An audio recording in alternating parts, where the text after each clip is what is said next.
10 hari terakhir kemarin, sejumlah orang yang mengatasnamakan Ormas Islam menteror Kapolres Bantul dan Komandan Kodim Bantul, serta pemerintah daerah Kabupaten Bantul. Mereka minta difasilitasi untuk apa yang mereka sebut dengan tabayun kepada Gus Fuad Pleret. Alasan mereka minta difasilitasi untuk tabayun dengan Gus Fuad Pleret karena mereka yang sebelumnya telah memframing dan memfitnah Gus Fuad Pleret sebagai keturunan tokoh PKI, dan juga karena pernyataan Gus Fuad Pleret yang menolak pencalonan kepahlawanan Sis Al-Jufri dari Palu. Sebagaimana biasanya, kelompok-kelompok ini selalu menteror pemerintah daerah dan minta didampingi aparat di dalam gerakan mereka untuk mempersekusi dan menteror psikologis target yang mereka kehendaki. Mengapa demikian? Karena mereka sesungguhnya adalah para pengecut di dalam kasus upaya persekusi dan teror psikologis kepada Gus Fuad Pleret dan pondok pesantrennya. Sebagai contoh, mereka tidak akan berani mendatangi pondok pesantren Gus Fuad Pleret tanpa didampingi aparat. Mereka tahu bahwa santri-santri Gus Fuad Pleret dan juga keluarga besar Gus Fuad Pleret di Yogyakarta itu begitu kuat dan, dalam tanda petik, begitu tegas di dalam menyikapi urusan-urusan kebangsaan. Oleh karena itu, modus operandi mereka adalah memperalat aparat, baik TNI maupun Polri, dengan alasan untuk memfasilitasi adanya tabayun yang sesungguhnya hanyalah kedok dari upaya dan cara mereka untuk mempersekusi dan menteror mental target yang diinginkan. Untung saja bahwa 2 tahun yang lalu, pemerintah daerah, yaitu pemerintah daerah Kabupaten Bantul, Polres Bantul, serta Kodim Bantul, sudah punya pengalaman yang terkait dengan hal tersebut, khususnya yang terkait dengan Gus Fuad Pleret. Sebagaimana kita ketahui, 2 tahun lalu terjadi upaya persekusi terhadap Gus Fuad Pleret di pondok beliau. Di pondok pesantren beliau waktu itu sedang ada tamu, sedang ada sekumpulan anggota TNI Polri yang bersilaturahim di tempat tersebut. Setelah itu, kelompok yang selalu mengatasnamakan Ormas Islam itu bermain drama. Mereka membuat playing victim, dan seterusnya. Kembali kepada peristiwa baru-baru ini, puncak dari acara yang mereka targetkan, yaitu apa yang mereka sebut upaya untuk tabayun. Akhirnya, pada hari Minggu kemarin, tanggal 13 April 2025, mereka ekspresikan dengan menggelar demonstrasi yang intinya mereka memainkan fitnah dan framing tentang Gus Fuad Pleret terkait dengan PKI dan yang sejenisnya. Yang lucu, setelah mereka koar-koar akan mendatangkan ratusan, bahkan ribuan massa, ternyata pada hari Minggu siang kemarin, sebagaimana terpantau di video-video yang beredar, ternyata jumlah mereka hanya kira-kira 20-30 orang saja. Dan sumber yang bisa kami percaya menyampaikan bahwa demo ini digerakkan oleh salah seorang tokoh yang memang terbiasa mendapatkan request untuk melakukan aksi demonstrasi. Nama orang tersebut, inisialnya adalah WJT. WJT ini sendiri terkenal sebagai orang yang bisa diberi request atau pesanan untuk aktivitas demo dengan topik-topik tertentu, dengan tema-tema tertentu, tentu saja dengan bayaran tertentu. Bercermin dari apa yang terjadi di Pleret, Bantul kemarin, terkait dengan demonstrasi terhadap Gus Fuad Pleret, bisa kita tarik kesimpulan bahwa demo-demo yang membela Habib Ba'alwi, demo-demo yang membela upaya pemahlawanan Sis Al-Jufri, bisa disimpulkan bahwa itu adalah demo-demo atas request atau bayaran dari kelompok para Habib Ba'alwi. Masyarakat tentu saja sudah cerdas memahami hal tersebut. Assalamualaikum warahmatullahi wabarakatuh. Alhamdulillah wa bi ni'matillah wa la haula wa la quwata illa billah. Muhammad ibni Abdillah la nabiyya ba'dah. Allahumma salli wa sallim wa barik ala sayyidina wa nabiyina Muhammad Rasulillah wa ala alihi wa sahbihi wa ma wala. Nas'aluka ya Allah bi jahi nabikal Mustafa Muhammad sallallahu alaihi wasallam, bi jahi Sultan Auliya Syekh Abdul Qadir Jailani, ya muqallibal qulub sabit qulubana ala dinika, sabit lisanana lisanan shadiqan lisanan dzakiran birahmatika ya arhamar rahimin. Para pemirsa semua, pada waktu akhir-akhir ini kita digegerkan oleh permainan licik, framing licik yang dilakukan oleh Rizik Syihab berserta begundal-begundalnya yang mencoba membelokkan atau mengarahkan kasus Gus Fuad Pleret yang menyebut bahwa orang-orang yang melakukan penipuan dan kelakuan licik, pembohongan terhadap umat itu adalah laksana monyet, dan ini didasari atas usulan para klan Ba'alwi dari Yayasan Al Khairat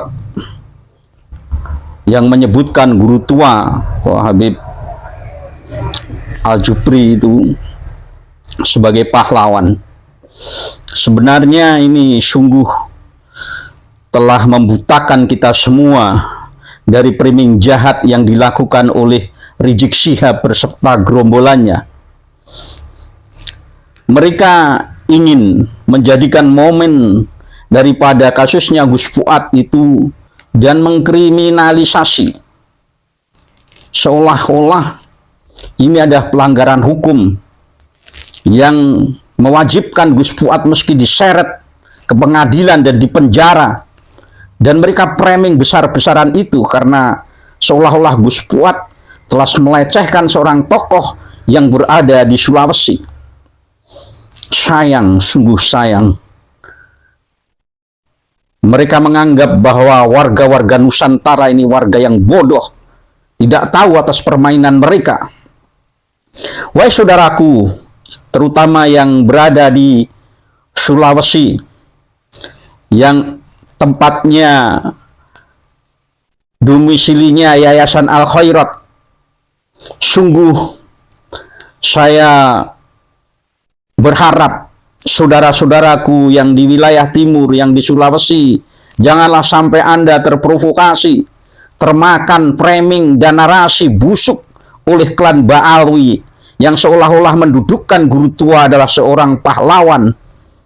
Ketahuilah bahwa sesungguhnya Anda, saudara-saudaraku di tanah Sulawesi, meskinya berterima kasih kepada Gus Fuad Kleret yang secara tidak langsung mengingatkan kepada saudara-saudaraku di Sulawesi bahwa tokoh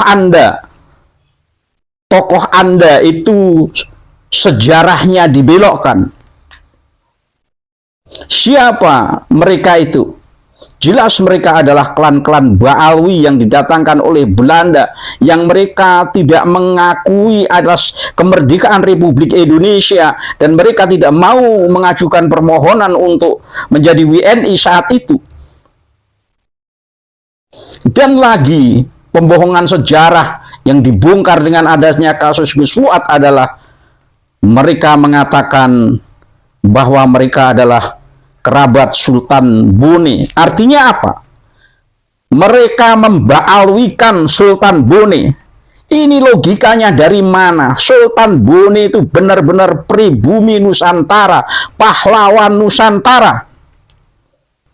Kok bisa-bisanya menjadi saudara Ba'alwi? Artinya Sultan Bone itu juga klan Ba'alwi. Ini meski cerdas saudara-saudaraku di wilayah Sulawesi, jangan sampai termakan provokasi jahat, pembelokan sejarah yang dilakukan oleh klan Ba'alwi, yang mereka memalsukan data-data tentang guru tua. Pelajari dengan sungguh-sungguh dan seksama saudara-saudaraku yang ada di Sulawesi. Tolong pelajari dengan seksama, dengan teliti, dengan kepala yang dingin. Benarkah guru tua itu jujur dalam hal ini? Maka dari itu saya harap saudara-saudaraku semua jangan termakan isu ini. Kita berpikir dengan pikiran yang cerdas, pikiran yang dingin berdasarkan data dan fakta sejarah. Jangan sampai sejarah dimanipulasi untuk kepentingan-kepentingan mereka, seolah-olah mereka berjasa untuk Republik Indonesia ini. Padahal jelas-jelas mereka adalah orang yang tidak mengakui kemerdekaan Republik Indonesia ini, tapi ingin menjadi pahlawan kesiangan di negeri ini dengan memanipulasi data-data. Pelajari sungguh, wahai saudaraku, tokoh-tokoh sejarah, tokoh-tokoh agama di Sulawesi. Kami sangat menyayangkan kalau luhur kalian Sultan Bone dibaalwikan, maka berhati-hatilah jangan sampai momen ini karena mereka kalap dengan urusan nasab mereka yang digugat oleh Kiai Haji Imaduddin Usman Al-Bantani dan digugat oleh beberapa nakobah internasional bahwa nasab mereka tidak diakui sebagai dzurriyyah Rasul. Mereka kepanikan mengalihkan persoalan ini dengan memprovokasi massa seolah-olah Gus Fuad melecehkan guru tua. Ketahuilah wahai saudara-saudara, saya hanya ingin membuka sedikit pemikiran Gus Fuad Pleret. Kenapa sampai Gus Fuad Pleret keluar statement seperti itu tentang monyet? Apakah Gus Fuad hanya bicara yang tanpa data dan tanpa landasan sehingga mengeluarkan statement seperti itu? Saudara-saudaraku semua, warga muslim seluruh Nusantara, jangan sampai Anda terkecoh sebagaimana Rizik Syihab ingin mengahokkan Gus Fuad. Ingin saya katakan, kenapa Gus Fuad melakukan itu? Karena mereka telah memalsukan, melakukan kecurangan, melakukan pembelokan, melakukan pembohongan publik. Mereka menentang fakta sejarah Republik Indonesia. Orang-orang yang seperti itu adalah orang-orang yang licik, orang-orang yang pembohong. Dan di dalam Al-Quran dikatakan, kebetulan ini, di dalam Al-Quran itu kutukan menjadi monyet itu diperuntukkan bagi orang-orang Yahudi. Dan ini kaum Ba'alwi ini adalah juga turunan Yahudi.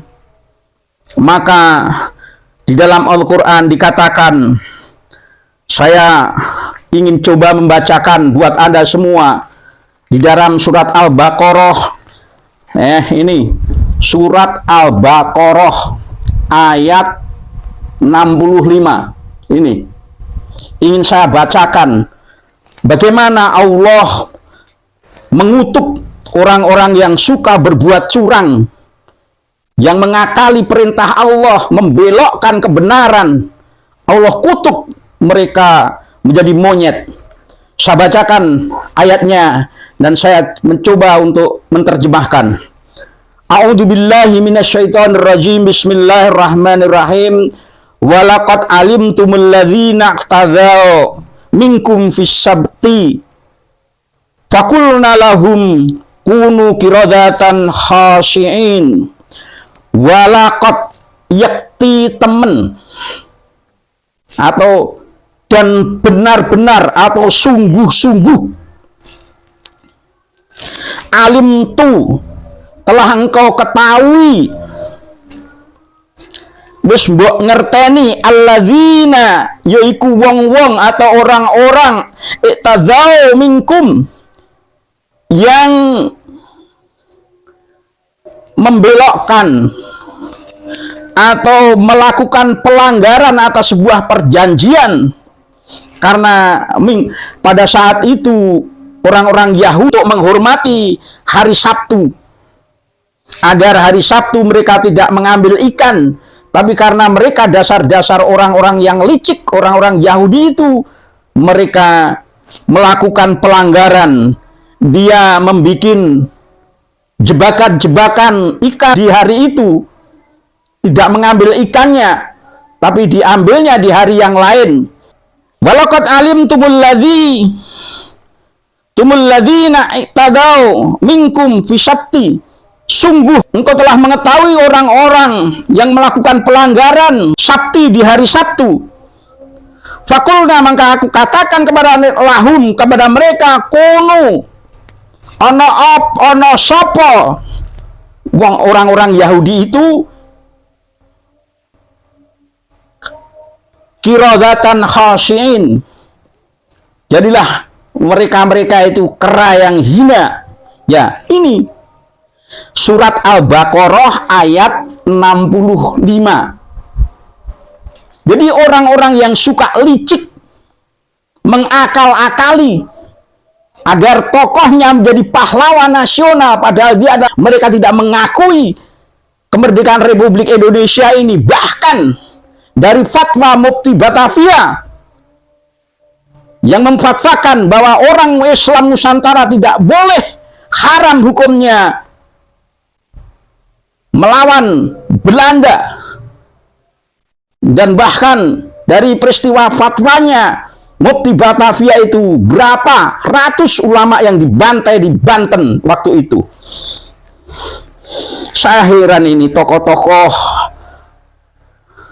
NU yang ikut-ikutan mengajukan, mau gegabah mengajukan klan Ba'alwi ini sebagai pahlawan nasional. Kalau hanya pemilik yayasan pendidikan banyak, terlalu banyak di Indonesia ini pemilik yayasan pendidikan, dan nanti semua minta dijadikan pahlawan.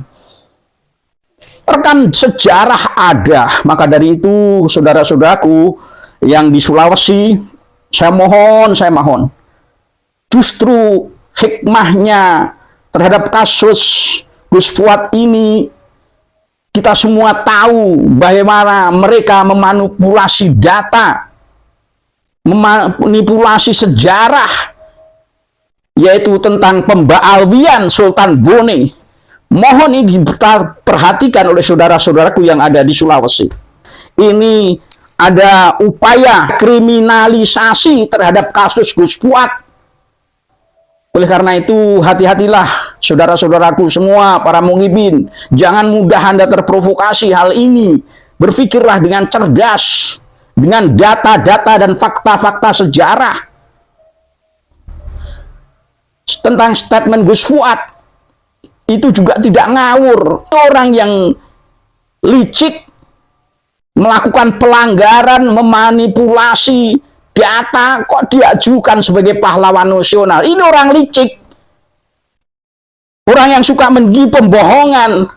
Dan ini orang seperti ini di Al-Quran dinas di dalam surat Al-Baqarah yang saya bacakan tadi, yaitu walakot alim tu, walakot jakti temen alim tu wis ngerti sira alladzina iktadau, wong-wong sing padha gawe pelanggaran mingkum saka awakmu fisabti ing dina Sabtu, fakulna lahum, maka aku katakan kepada mereka, aku kutuk kepada mereka, kunu ana sapa wong-wong kuwi kiradatan khasiin, dadio ketek utawa monyet sing hina. Ini di dalam Al-Qur'an.